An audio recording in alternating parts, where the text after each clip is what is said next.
Trứng kề nè, chém cà phê nè, cái gì nè, cà phê tôi sẽ cà phê,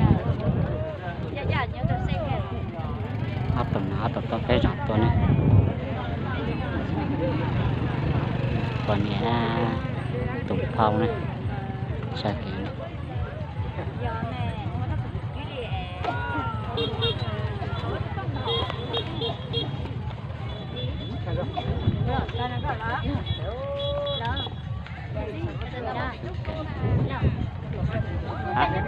Hả? Thật ra?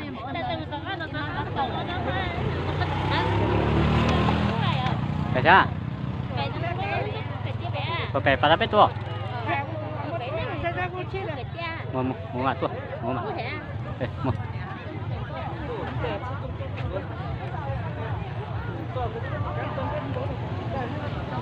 Chào ai rằng đậu này lại có đậu này hả? Đây vô mình vô á cú gì con nhện này này chưa con gì vô con này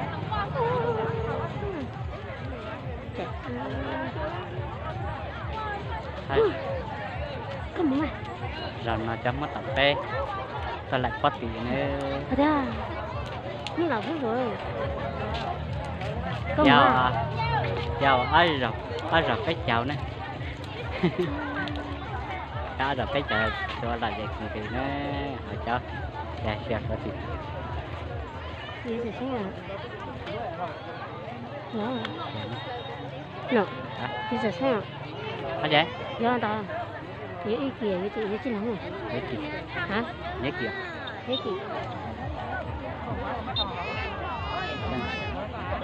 chúng ta bây giờ cho nên bây giờ một là hai này bây giờ một là hai cho nên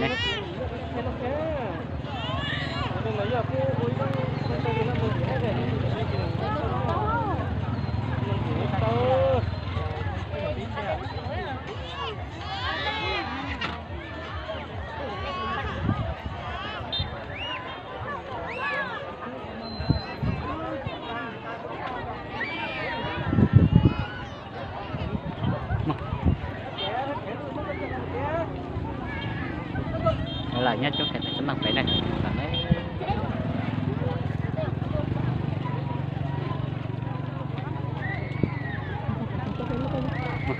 dùng dưới dùng này dùng cái như dưới dùng này thì có tí tiêu đủ quá cái như dưới dùng thắp thăm ở từ phố mua để bài à đâu phần mong mà có thế à mua ăn đâu mà thắt học tập bé thế thì mua mua thì mình nói tắt cho con một cái nó cũng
đó nữa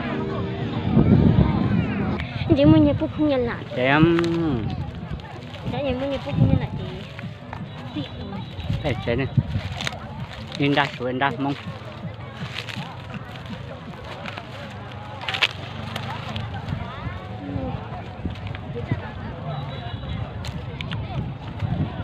đây rồi sao ta ra món vịt khả đây món vịt khả quá kìa ừ.